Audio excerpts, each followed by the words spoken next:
Olá, começa agora mais um Conexão e a partir de agora nós vamos com as notícias do Senado.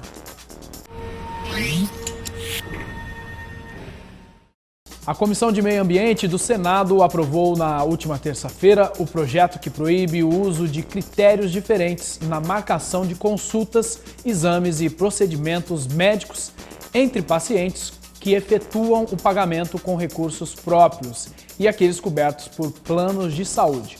Dê só uma olhada.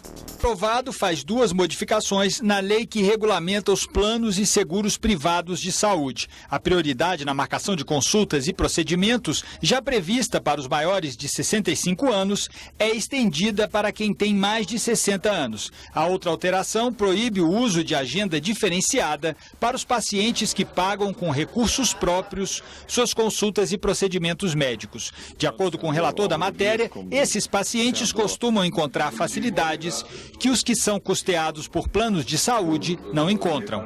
Os senadores aprovaram também um projeto que atualiza o Estatuto da Criança e do Adolescente, estendendo aos meios audiovisuais a proibição de veiculação de ilustrações, fotografias, crônicas ou anúncios de bebidas alcoólicas, tabaco, armas e munições. O objetivo realmente é proteger as nossas crianças, é proteger o Estatuto da Criança e do Adolescente em questões como essa, senhor presidente. Ainda durante a reunião, foi marcada para o dia 9 de junho, a audiência pública que vai discutir o prejuízo de mais de 5 bilhões de reais no Fundo de Pensão dos Trabalhadores dos Correios, o Postales. O rombo não é só no Postales, são nos outros fundos de pensão também.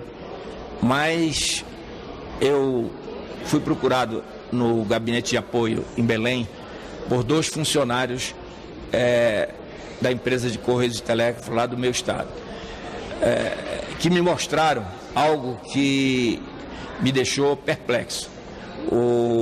Uma já definição de que todos os funcionários da empresa teriam que fazer um aporte adicional de 25% dos seus salários. Para que os 25%? Para que cobrisse o rombo de 5,6 bilhões, eles fariam esse desconto de 25% do salário durante 15 anos e meio. A Comissão Mista do Senado, que analisa a medida provisória do futebol, discutiu em audiência pública temas como o refinanciamento da dívida dos clubes e a autonomia da CBF. Veja só. Depois de 4 refinanciamentos em 17 anos, o futebol brasileiro ainda procura uma saída para a crise. Parlamentares, representantes do Bom Senso Futebol Clube, da Caixa Econômica e da Receita Federal participaram de mais uma audiência pública sobre a medida provisória 671, a MP do futebol. A situação de vários clubes hoje é uma situação pré-falimentar. O que você oferecer a este clube dificilmente poderá ser negado a ele do ponto de vista da adesão. Há, portanto, aqui uma situação de desigualdade jurídica também. Os clubes alegam que a CBF é uma entidade autônoma e resistem ao que eles chamam de adesão compulsória ao Profut, programa que condiciona o refinanciamento da dívida à modernização da gestão. O Bom Senso Futebol Clube defende o ponto de vista oposto. Os clubes têm a opção de aderir ou não à MP e, se não quiserem cumprir com as contrapartidas lá colocadas, podem muito bem pagar a dívida, no lugar de aceitar o refinanciamento. A Receita Federal alerta para o risco de uma banalização dos refinanciamentos. Nós já tivemos 9 parcelamentos especiais nos últimos anos, desde o ano de 2000, inclusive essas 9 modalidades, inclusive todas elas havendo a possibilidade do parcelamento de dívidas pelos clubes de futebol. Na opinião do senador Omar Aziz, clubes de futebol não podem ser tratados da mesma forma que empresas. A finalidade de uma empresa é ter lucro. Os times não têm essa finalidade. Até porque você não tem, na atividade do futebol, algo que você diariamente está produzindo. Você não produz jogador de futebol, um time nenhum produz jogador de futebol para vender toda hora. Na próxima reunião, os parlamentares vão receber o ministro do Tribunal Superior do Trabalho, Guilherme Augusto Bastos, e um representante da CBF. A transposição do Rio São Francisco está em debate por 2 comissões do Senado. 60% das obras já estão concluídas. Veja mais na reportagem de César Mendes. 470 quilômetros de canais vão levar as águas do São Francisco a 390 municípios de 4 estados brasileiros. Ceará, Paraíba, Pernambuco e Rio Grande do Norte vão ser beneficiados. 60% das obras já estão concluídas. Mas a pouca disponibilidade de água no São Francisco preocupa. Eu vi recentemente uma matéria que o prefeito de Petrolândia disse que já nos 5.000 hectares que estão sendo irrigados em Petrolândia, já há rodízio de abastecimento nessa região. 4 bilhões de reais já foram destinados para a revitalização do Rio São Francisco pelo governo federal. São ações que envolvem a proteção de nascentes, a recuperação das margens e a implantação de sistemas de esgotamento sanitário. Cada vez que nós cuidamos de uma nascente ou melhoramos a margem num pedaço do rio, nós percebemos que precisamos fazer mais em outra nascente, um trecho maior de margem, precisamos cuidar de mais esgotos, mais resíduos sólidos. É um programa que precisa ser permanente. Esse ano foi instalada no Senado uma comissão temporária para acompanhamento das obras de transposição do São Francisco. E a Comissão de Meio Ambiente já elegeu a revitalização do Rio São Francisco como a política pública que vai ser acompanhada ao longo do ano. Esse rio é formado praticamente 75% das suas águas no estado de Minas Gerais, por várias bacias de rios tributários ou afluentes. O principal deles é o Rio das Velhas, que talvez seja o mais caudaloso de todos os rios das Velhas, mas hoje é um rio que tem problemas seríssimos como erosão, desmatamento de matas ciliares e também muito poluído por uma série de municípios que ainda não têm o tratamento adequado. A Comissão de Educação do Senado aprovou o projeto que reconhece o caráter educacional e formativo da capoeira. Veja na reportagem de Roberta Cruz por que essa dança tão popular em nosso país recebe agora esse justo reconhecimento. A capoeira foi registrada como Patrimônio Cultural Imaterial do Brasil em 2008 e a roda de capoeira foi reconhecida como Patrimônio Cultural da Humanidade pela Unesco em 2014. Agora, o caráter educacional da capoeira fica estabelecido no texto da lei, que também autoriza os estabelecimentos de educação básica públicos e privados a firmarem parcerias com associações. O senador Otto Alencar lembrou a história da capoeira e contou que praticou por muitos anos com mestres formados em rodas. Por isso, ele incluiu uma emenda retirando a exigência de supervisão por profissional de educação física. Apesar de ser também esporte, a capoeira pode ser usada em várias áreas de formação, como artes cênicas, educação inclusiva e música.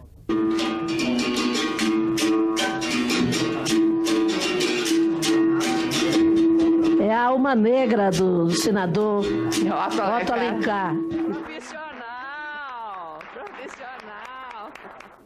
Hoje a capoeira ela é muito usada também em vários centros que trabalham com pessoas com deficiência, para incluir essas pessoas dentro do esporte, dentro da nossa sociedade, e serve também como uma forma de tratamento, e muitas dessas pessoas que praticam essa capoeira em várias APAES, Pestalozzi e outros centros como esse, têm melhorado muito a sua qualidade de vida. Também foi aprovado um projeto que incentiva empresas a custearem a formação profissional de seus empregados por meio da dedução do imposto de renda. Esta proposta agora vai ser analisada pela Comissão de Assuntos Econômicos. 52 votos a favor e 27 contra. O plenário do Senado aprovou o nome do novo ministro do Supremo Tribunal Federal. Luiz Fachin ocupa agora a vaga que era de Joaquim Barbosa. O governo tinha pressa, queria aproveitar o quórum alto para garantir os 41 votos necessários. E assim que começou a ordem do dia, líderes da base aliada pediram que nós pudéssemos ter como primeiro ponto da pauta e na votação das autoridades a votação do nome do Dr. Luiz Fachin para o Supremo Tribunal Federal. Mas o presidente do Senado, que na semana passada questionou os critérios usados por Dilma Rousseff para indicar ministros ao STF, não tinha a mesma urgência. Nós vamos votar hoje, mas a ordem será estabelecida pela mesa. O plenário tinha na pauta 4 nomeações de embaixadores. Os senadores aprovaram com folga os indicados para as representações do país na França, Mali e Geórgia. O problema foi na hora de votar o nome de Guilherme Patriota para a Organização dos Estados Americanos, OEA. Ele foi rejeitado por 37 votos a favor e 38 contra. Eu só quero lamentar até onde a disputa político-partidária está indo aqui nesse plenário do Senado. É a primeira vez na história que um diplomata de carreira é rejeitado pelo Senado Federal. A oposição brasileira não tem nesse plenário 38 votos. O que se fez aqui hoje foi uma análise serena, responsável, a partir das respostas dadas na sabatina e do histórico do sabatinado. Chegou a hora de votar a nomeação para o STF. Dos 81 senadores, apenas 2 não estavam na casa, Zezé Perrella e Roberto Requião, que mandou uma declaração de voto. O senador Requião pede que, contado o seu voto favorável ao professor Fachin para o cargo de ministro do Superior Tribunal Federal. O senador Magno Malta criticou as posições de Luiz Fachin em temas como legalização da maconha e criminalização da homofobia. Voto contra a indicação do Dr. Fachin para o Supremo Tribunal Federal. 9 meses após a aposentadoria do ministro Joaquim Barbosa, o STF volta a ficar completo. O plenário aprovou o nome de Luiz Fachin por 52 votos a favor e 27 contra. Existe uma identificação direta, política e ideológica do ministro com o PT e a presidente Dilma. Isso tira dele aquilo que é fundamental para o ministro, que é a imparcialidade. O Supremo não é o palco para gladiadores da política se confrontarem. Não é o espaço para o confronto de governo e oposição. O que vale aqui não é quem indicou. O que vale é o indicado e quem é ele, um grande jurista. E agora vamos à Câmara dos Deputados. A Comissão Parlamentar de Inquérito da Câmara dos Deputados, que investiga a violência contra jovens negros e pobres no Brasil, busca formas de conter a alta taxa de mortalidade. Dados do Ministério da Saúde mostram o risco que correm jovens negros no Brasil. 35% dos homicídios ocorridos no país em 2011 tiveram como vítimas homens negros entre 15 e 29 anos. Na Câmara, uma comissão parlamentar de inquérito trabalha para mudar esse quadro. Em audiências públicas com especialistas, os deputados discutem soluções. Entre elas, mais saúde, escolas e a polícia mais preparada. Como que é o modelo de policiamento? Há, de fato, no Brasil, uma abordagem seletiva pela cor da pele? E essa abordagem funciona ou não funciona? O que ela tem? Estados que reduziram ou não reduziram? Por que reduziram? Por que aumentaram? Nós queremos convocar aqui todos os secretários estaduais de segurança pública para debater. Nós queremos conhecer o que eles têm de proposta. Mas o problema não é só a polícia. A polícia ela é polícia de uma sociedade que a autoriza a agir. Isso é que é fundamental a gente compreender. A polícia ela não é de um corpo estranho, ela é de uma determinada sociedade.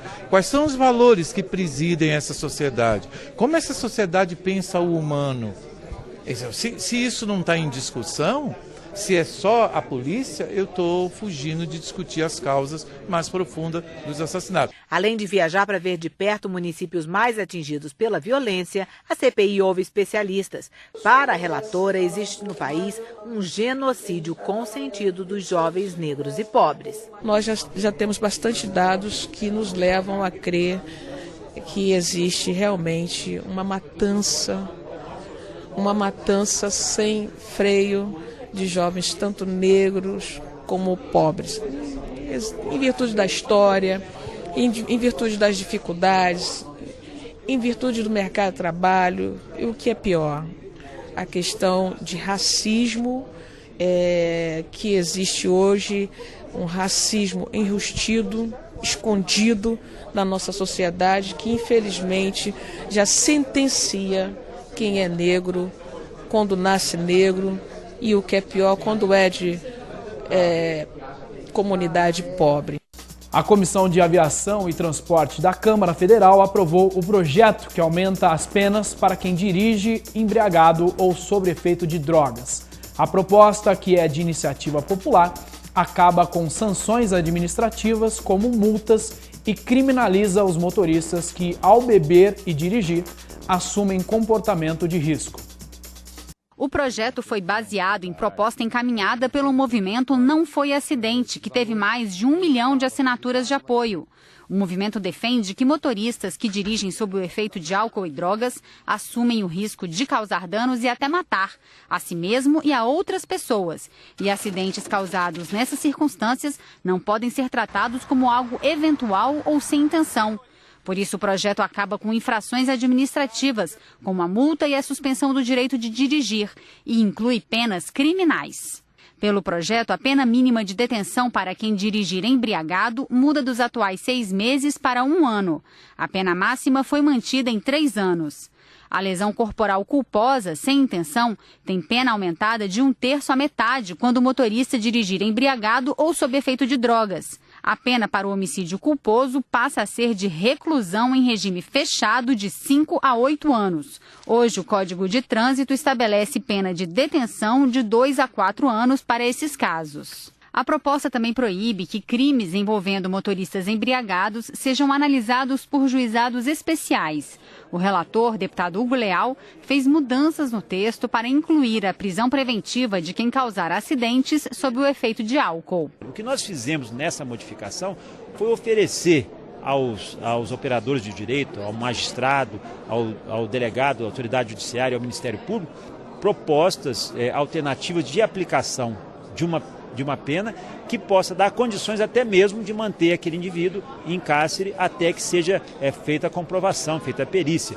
Porque a grande sensação que passa para a sociedade é que aquele indivíduo comete uma barbaridade, um assassinato, ele atropela pessoas, mata pessoas e comprova a embriaguez, ele paga uma fiança e vai embora, ou seja, o crime compensa.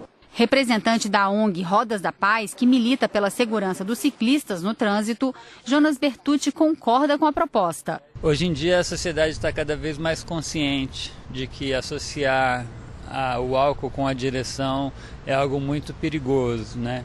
Então não existe mais desculpa para o motorista de que ele não sabia ou de que ele não tinha aquela intenção. Hoje, então, se um motorista bebe, dirige, conduz o carro em alta velocidade, comete um crime como esse, ele tem plena consciência.